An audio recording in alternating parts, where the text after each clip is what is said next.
Assalamualaikum warahmatullahi wabarakatuh. Perkenalkan, nama saya Kansa Najwa Syakira dengan NIM saya 25501011111166. Pada kesempatan kali ini saya akan mempresentasikan hasil artikel ilmiah yang telah saya buat yang berjudul Penerapan Sanksi Kebiri Kimia Terhadap Pelaku Kekerasan Seksual Anak.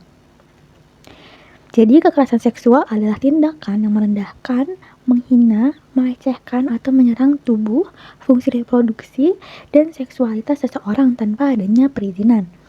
Semakin berkembangnya zaman membuat kekerasan seksual ini semakin marak terjadi. Berdasarkan data dari Simfoni PPA, pada tahun 2024 sendiri, korban kekerasan seksual ada sebanyak 14.459. Di mana dari total korban sebanyak itu, 11.771 korban itu adalah anak-anak. Padahal pemerintah dalam menanggulangi kekerasan seksual anak ini telah menerapkan sanksi kebiri kimia dengan diberlakukannya Undang-Undang Nomor 17 Tahun 2016 dan juga Peraturan Pemerintah Nomor 70 Tahun 2020. Namun, penerapan sanksi kebiri kimia ini tampaknya menimbulkan pro dan kontra di kalangan masyarakat. Dan juga banyak yang mempertanyakan efektivitas terkait penerapan hukuman ini karena semakin tahun semakin banyak kekerasan seksual terhadap anak yang terjadi. Rumusan masalah dari penelitian ini adalah yang pertama, bagaimana penerapan sanksi kebiri kimia terhadap pelaku kekerasan seksual terhadap anak berdasarkan hukum positif Indonesia. Kemudian yang kedua, bagaimana hambatan serta implikasi hukum dan etika dalam pelaksanaan sanksi kebiri kimia terhadap pelaku kekerasan seksual anak. Dengan tujuan penelitian kali ini adalah untuk memaparkan dan menjelaskan dari rumusan masalah tersebut. Kemudian untuk manfaat penelitian, yang pertama secara teoritis untuk memperkaya ilmu hukum pidana terkait penerapan kebiri kimia dalam sistem hukum Indonesia. Kemudian secara praktis bagi masyarakat untuk meningkatkan pemahaman tentang tujuan dan batasan kebiri kimia serta untuk meningkatkan perlindungan anak. Bagi pemerintah untuk membantu merumuskan kebijakan yang tepat sesuai dengan hukum dan sesuai dengan nilai kemanusiaan. Bagi akademisi untuk sebagai referensi analisis hubungan efektivitas hukuman fisik dengan HAM dan teori pemidanaan modern. Kemudian tinjauan pustaka, bagian penelitian terdahulu, saya mengambil 3 penelitian terdahulu. Yang pertama judulnya adalah Kebijakan Hukum Pidana Sanksi Kebiri Kimia dalam Perspektif HAM dan Hukum Pidana Indonesia yang ditulis oleh Nur dan Eko, di mana dari penelitian ini menyimpulkan bahwa hukum kebiri kimia dinilai tidak sesuai dengan konstitusi Indonesia dan tidak sesuai dengan komitmen Indonesia dalam bidang HAM. Kemudian yang kedua judulnya adalah Penolakan Ikatan Dokter Indonesia untuk melaksanakan sanksi kebiri kimia dalam Undang-Undang Nomor 17 Tahun 2016 yang ditulis oleh Melisa dan Gunawan, yang dimana menyimpulkan bahwa sanksi kebiri kimia ini dinilai tidak memiliki kejelasan hubungan antara dokter dengan pasien karena sifat dari sanksi kebiri kimia ini berupa hukuman. Kemudian penelitian yang ketiga judulnya adalah Sanksi Kebiri Kimia bagi Perkosaan Anak Perspektif Maslahah Mursalah yang ditulis oleh Maslahatul Azizah, yang dimana menyimpulkan bahwa sanksi kebiri kimia ini boleh dan sah saja dilakukan karena tidak bertentangan dengan tujuan hukum Islam. Namun dari 3 penelitian ini memang belum ada yang membahas Peraturan Pemerintah Nomor 70 Tahun 2020.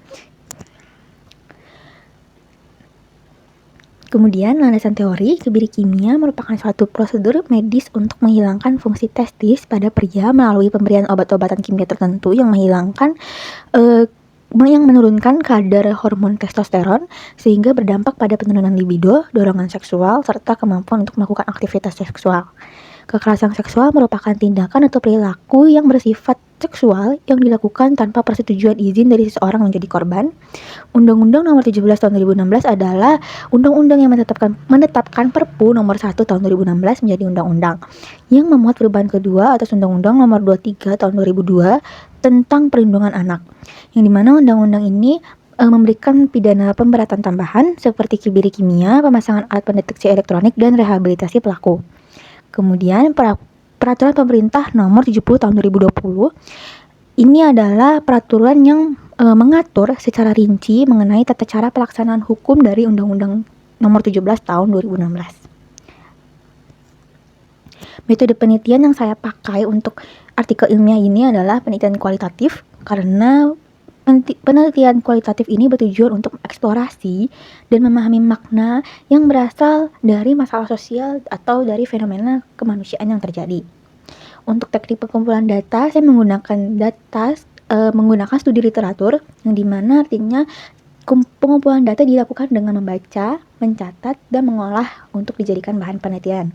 Kemudian metode analisis data yang saya gunakan adalah model Miles dan Huberman yang membagi metode analisis data menjadi 3 tahapan. Yang pertama yaitu tahapan reduksi data, yaitu bagian tahapan penyederhanaan data yang telah saya kumpulkan.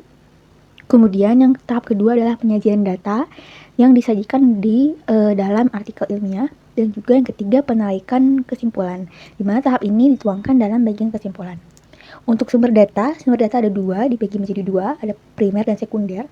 Sumber data primer saya menggunakan Undang-Undang Nomor 17 Tahun 2016 dan Peraturan Pemerintah Nomor 70 Tahun 2020. Sedangkan untuk data sekunder saya menggunakan jurnal, buku, dan artikel-artikel hukum yang relevan dengan isu sanksi kebiri kimia. Kemudian untuk pembahasan terkait penerapan sanksi kebiri kimia terhadap pelaku kekerasan seksual terhadap anak berdasarkan ketentuan hukum positif Indonesia, yang saya dapatkan, jadi hukum positif Indonesia ini adalah sistem hukum yang bersumber dari peraturan perundang-undangan yang resmi disusun, ditetapkan, dan dilakukan oleh negara. Intinya hukum positif adalah peraturan perundang-undangan yang sedang berlaku di Indonesia.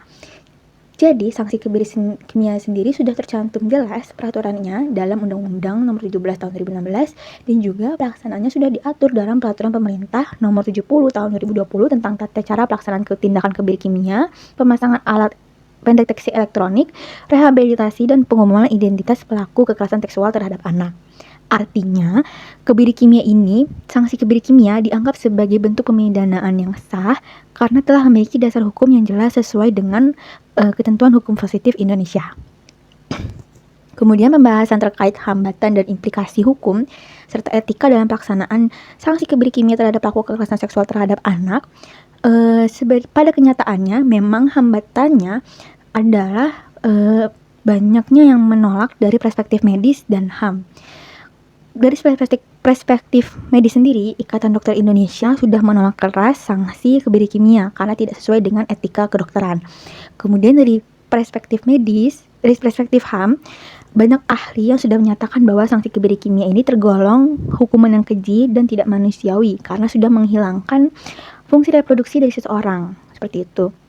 Padahal ancaman pelaksanaan kebiri kimia ini dikenakan pada pelaku yang pernah dipidana karena melakukan tindak pidana pasal 76D Undang-Undang Perlindungan Anak yang berbunyi setiap orang dilarang melakukan kekerasan atau ancaman kekerasan memaksa anak melakukan persetubuhan dengannya atau dengan orang lain, yang menimbulkan korban lebih dari 1 orang, mengakibatkan luka berat, gangguan jiwa, penyakit menular, terganggu atau hilangnya fungsi reproduksi, dan atau korban meninggal dunia.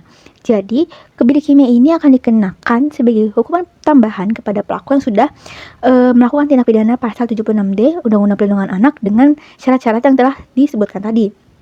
Kemudian, dari Peraturan Pemerintah Nomor 70 Tahun 2020 sendiri sudah merincikan tata cara pelaksanaan kebiri kimia yang melalui 3 tahap. Yang pertama penilaian klinis, yang kedua kesimpulan, yang ketiga pelaksanaan. Jadi kebiri kimia tidak semata-mata langsung ditujukan kepada pelaku kekerasan seksual. Sanksi kebiri kimia ini merupakan hukuman tambahan alternatif yang paling terakhir dengan tujuan pemidanaan yang menitikberatkan pada timbulnya efek jerah. Kesimpulannya adalah penerapan sanksi kebiri kimia terhadap pelaku kekerasan seksual pada anak telah memiliki dasar hukum yang jelas dalam sistem hukum positif Indonesia karena sudah diatur dalam Undang-Undang Nomor 17 Tahun 2016 dan PP Nomor 70 Tahun 2020. Namun dalam implementasinya masih menghadapi berbagai hambatan baik dari penolakan aspek hukum, medis maupun HAM, dan juga dalam pelaksanaannya sanksi kebiri kimia hanya berupa hukuman tambahan. Makanya kasus kekerasan seksual terhadap anak pun masih terjadi. Jadi untuk penelitian selanjutnya diharapkan dapat melakukan kajian empiris yang lebih komprehensif mengenai dampak implementasi kebiri kimia setelah berlakunya Peraturan Pemerintah Nomor 70 Tahun 2020. Yang kedua, analisis terhadap pelaksanaan pada kasus nyata serta respon dari aparat hukum dan tenaga medis. Yang ketiga, menggali perspektif dari korban dan lembaga perlindungan anak. Yang keempat, dapat mengevaluasi mekanisme pengawasan, efektivitas rehabilitasi pelaku, dan alternatif model pemidanaan. Sekiranya itu presentasi yang dapat saya sampaikan. Apabila ada kesalahan, mohon dimaafkan. Wassalamualaikum warahmatullahi wabarakatuh. Terima kasih.